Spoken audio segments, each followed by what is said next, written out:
Yes, people, welcome back to another video, Thai Sports. Make sure you firstly smash the like, smash the subscribe button for Saeed. Three things, A, B, and C. Like this video, subscribe to the channel if you're new, and make sure you check out Saeed TV, tagged in the title as well. We thought we'll give you something different.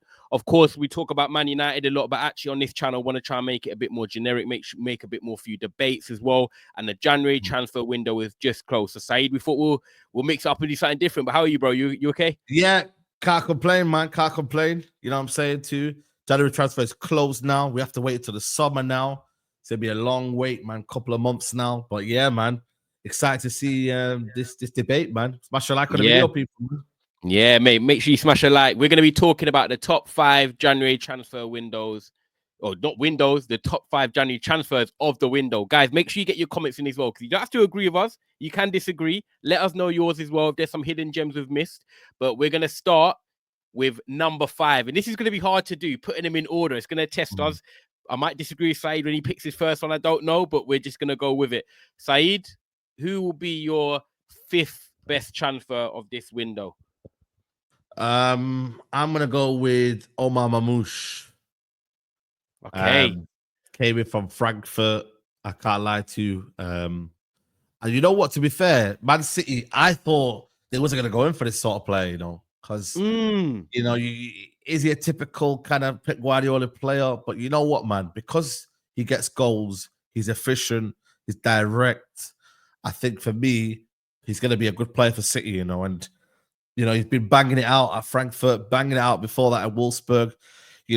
He's almost, I'm not saying he's a late bloomer because he's 26 now, but like he's in his prime. They're not getting a youngster now. They're getting someone in his prime. So I think for me, this is a significant move for Man City. And I'm not going to lie to you, he will ball out over there because he gets goals and he's almost like an inside forward that they kind of need. Because they got a lot of touchline wingers. Savio and Doku are touchline wingers. These guys are more of an inside forward, direct, but also looking to go and play that striker role as well to give Haaland a rest. So yeah, and I think that's what it is as well. They've missed out, like especially when you look at the Julian Alvarez sale to Atletico Madrid. They've missed that sort of second striker. You see, Haaland's played every game so far this season. Yeah, sometimes he's looked tired. He looked fresh at the start of the season. He had the summer off, but now it seems to be catching up with him a little bit. And now I know he's finding form a little bit. When you look at City, struggled in the Champions League, struggling to make top 4 at the moment. As we record this, they're in 5th spot. They need just a sort of different kind of weapon. And Marmoush can play out wide a bit. He can play in the 10. He can make them runs as well. We saw against Chelsea on his debut, making them forward runs and breaking the lines. And it will give teams sort of another thing to think about. Because we've seen it. Like, you live up in Manchester yourself. We've had to deal with De Bruyne being brilliant for years now. But we know his legs are slowly going.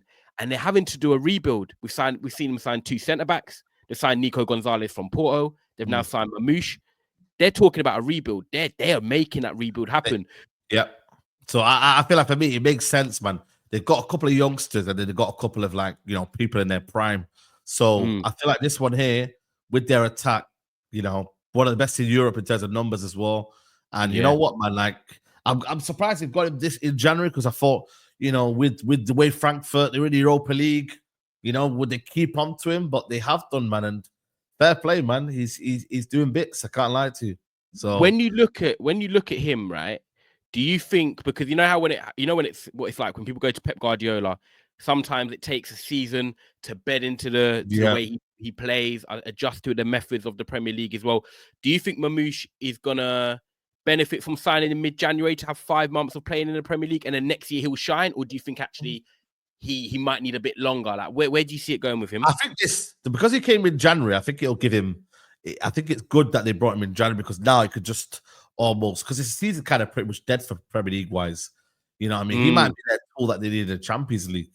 So people haven't looked at it from there. In the Champions League, I reckon he probably suited to that to him playing there. Premier League, bed him in, get the conference up, finish top 4, and then next season he could fully cook.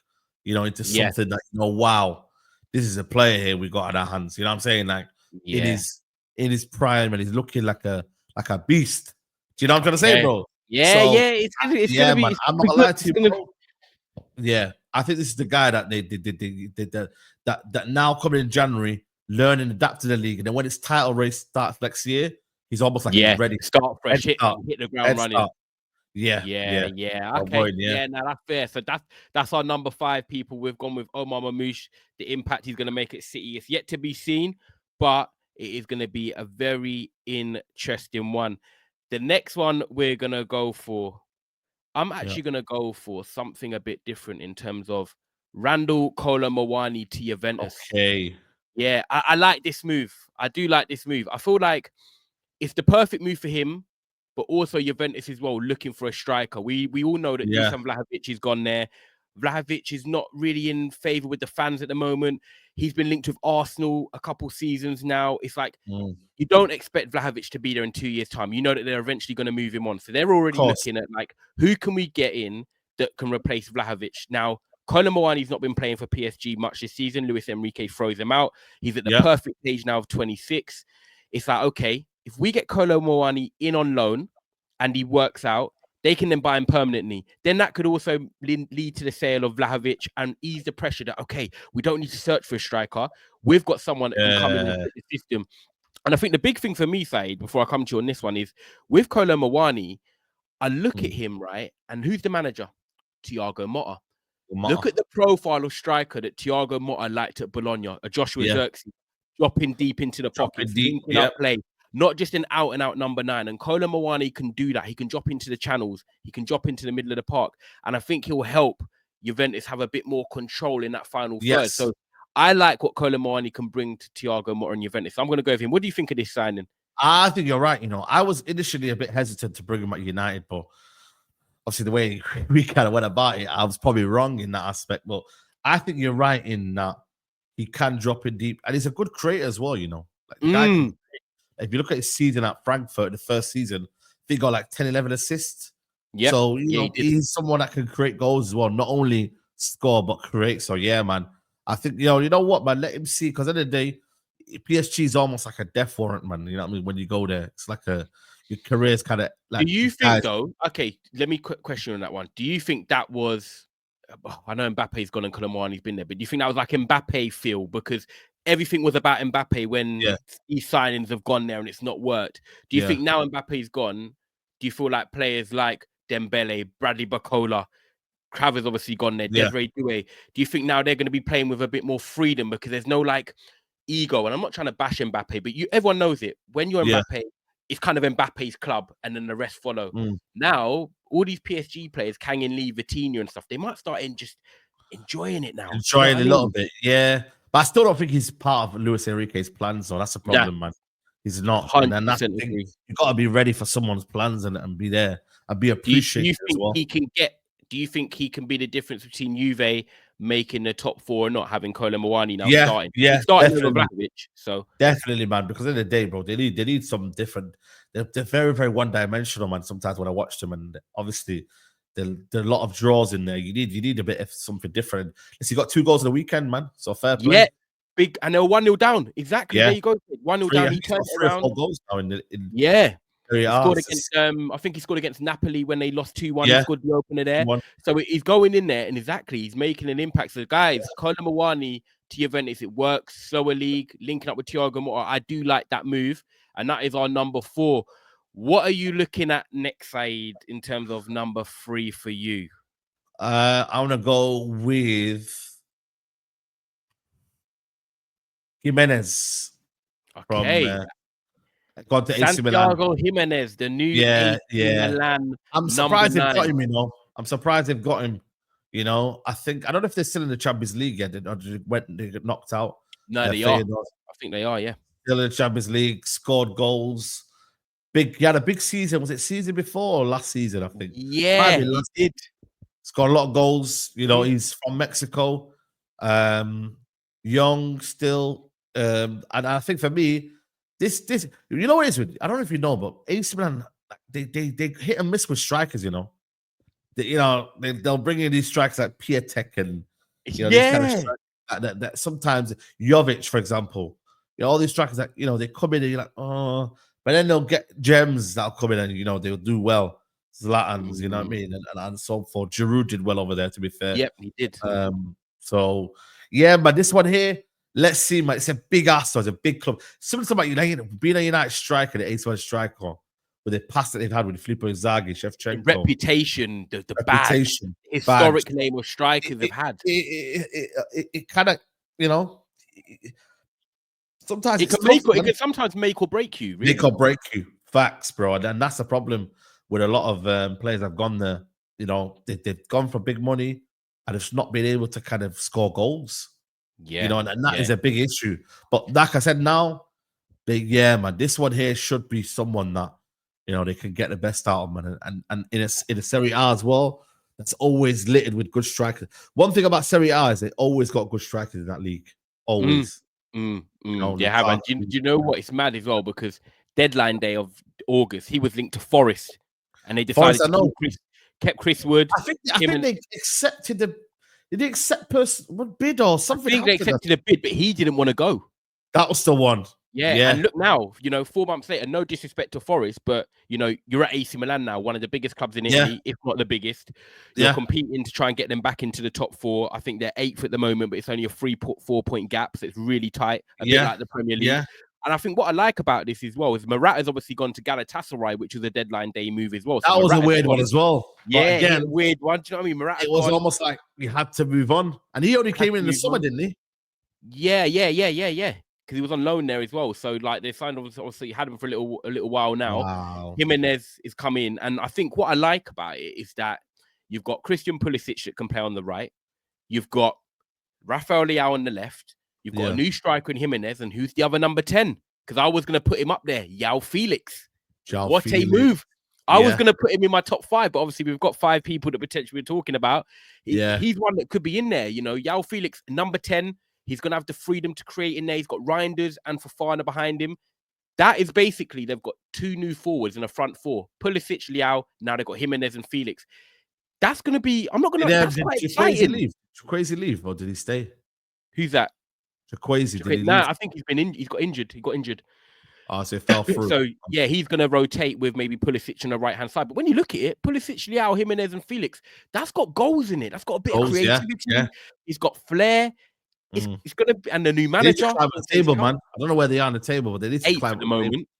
Yeah, so they need to get. That's why they brought Santiago Gimenez. Yeah, and it's definitely one to watch out for. How he hits off. Yeah, one to look out for. He scores goals in the box. He wears the plaster over his nose like Robbie Fowler. So he's going to be trying to be the AC Milan Robbie Fowler. But a very interesting one there. Santiago Gimenez from Feyenoord to AC Milan. What can Sergio Conceição, new manager, cook up with this new front 4? Interesting one there. The next one I'm going to go with, and this is going to be hotly contested, but let me break it down for you. I'm going to go with Marcus Rashford to Aston Villa. Yeah. I'm a Man United fan, but I like this transfer, guys. Forget me being a fan. What is this for Marcus Rashford? What is this for Aston Villa? First of all, Marcus Rashford, he's wanted to leave Man United. He needs to be happy. He needs to get a smile on his face, and he needs to get out of Manchester and the people he's around. A whole collective of things going on in Marcus Rashford's head at the moment. And now going to a team like Aston Villa, where you've got Unai Emery, a renowned, experienced coach.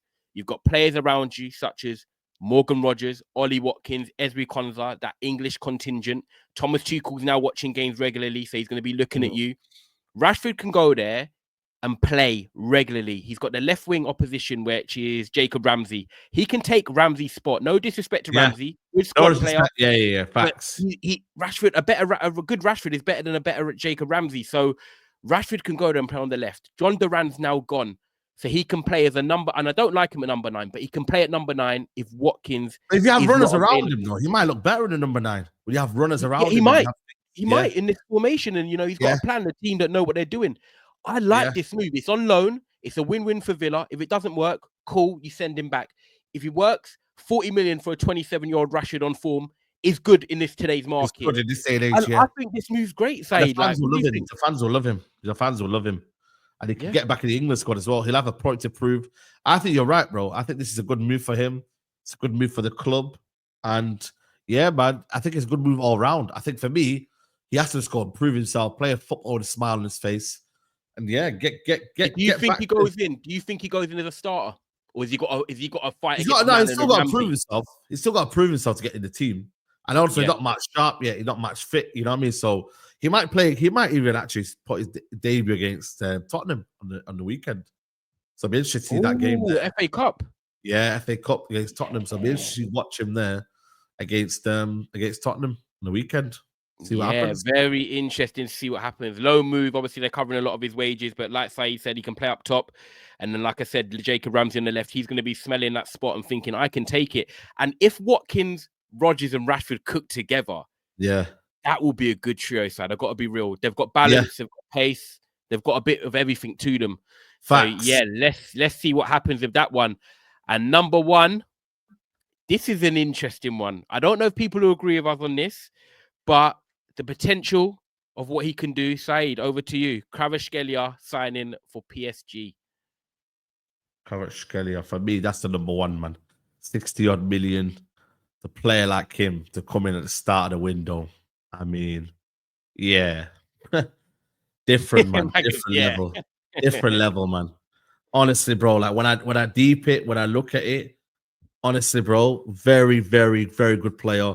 And someone that I think for me will light up the league on. Again, could have went maybe to a better competitive league, but still, man, when you play PSG, you know what I mean? Like, people are gonna have the world's eyes still on you. Champions League football. Can he be that sort of winger that they needed? Yeah, to kind of, not a PMP, but a dribbler. Yeah. Someone that can actually entertain and watch. So I don't know, man. I think for me, I'm gonna be excited to watch him because that's my kind of player, man. I love that player, man. Yeah, you would have taken him at Man United in the number 10. Oh, but again, that was a dream, man. We're not in for them sort of players, man. I've just realized, man, like we're never gonna be in for them sort of players. But someone, again, like I said to you, who Champions League football every year, win trophies, and almost like this is the club that I think he just finds home. Look, I think this will be his kind of club unless something mad happens. But like he's a baller, man. He's an absolute baller. This is a question. I just thought of this now. This is what I like. So Kvaratskhelia has gone to PSG. They win the league. They win the French Cups, but they have not won that illustrious Champions League yet. What would deem him as a success? I think playing at the highest level competitively and being in the Champions League every year. Obviously, they want to win it, but like I feel like for me, just getting his name on the map, bro. Some people need to just be known as like that player on the map. That like Roy, you see, Royce was always on the map as a good player. Just being on the map. He got to semi. He's got to a couple finals. Yeah, got to a couple final. You know what I mean? You know what I mean? It's like just being known as a good player, putting a body of work, like being known as one of the best wingers in world football. Okay. So I think for me, it's one of them. It's going to be very interesting. Yeah, I'm excited to see what he does because not only do I like Kvaratskhelia as a player, I think he's exciting, but I still think he's got a few more materials to learn on his game. But it's how Luis Enrique will interchange him, Dembele, Kolo together because Kolo plays on the left, so does Kvaratskhelia. Does he play one as a false nine? Does he play one on the right-hand side? I've noticed in recent games, there is obviously Dembele in the form of his life at the moment, 2 back-to-back hat-tricks. He's playing on the right. Maybe Kolo and Kvaratskhelia might rotate. Dembele has also played through the middle. I think what it does is it gives Luis Enrique fluidity, interchanging positions, a bit like when Oli had Greenwood, Rashford, and Martial. No one was really set. No one was really set. It's just fluid. One go this way, one go that way. One go that way, one go this way. Yeah. Maybe that might be good for PSG because then it's unpredictable. They're all enjoying themselves. And like I said, Mbappe's already gone. This could be the way that Enrique wants to go. I'm not going to have a proper striker. I want interchangeable positions. And let's watch this space on Kvaratskhelia. Let's see how he does. 60 million move from Napoli. Move, man. Man. That's that really. But guys, that is our top 5. Like the video, people, man. Of the January window. Yeah, run that again. Say that again, Saeed. Like the video for everyone right now. Subscribe to Thai, man. Thai Sports. Like I said to you, we're growing. We're gonna be here every week. So just like the video, people, man. And content like this, talking a bit more different stuff is obviously a lot of Man United stuff on Saeed TV. Make sure you always subscribe as well to him. I'm there live every Tuesday as well. So guys, make sure you do check that and the Man Them Talk and the whole of his platform, man. Some good people over there. Guys, I hope you've enjoyed this. Let us know your top 5 in the comments. Whether you agree or disagree, it's all love. It's football. But I appreciate you guys watching and we'll see you next time. Bless up.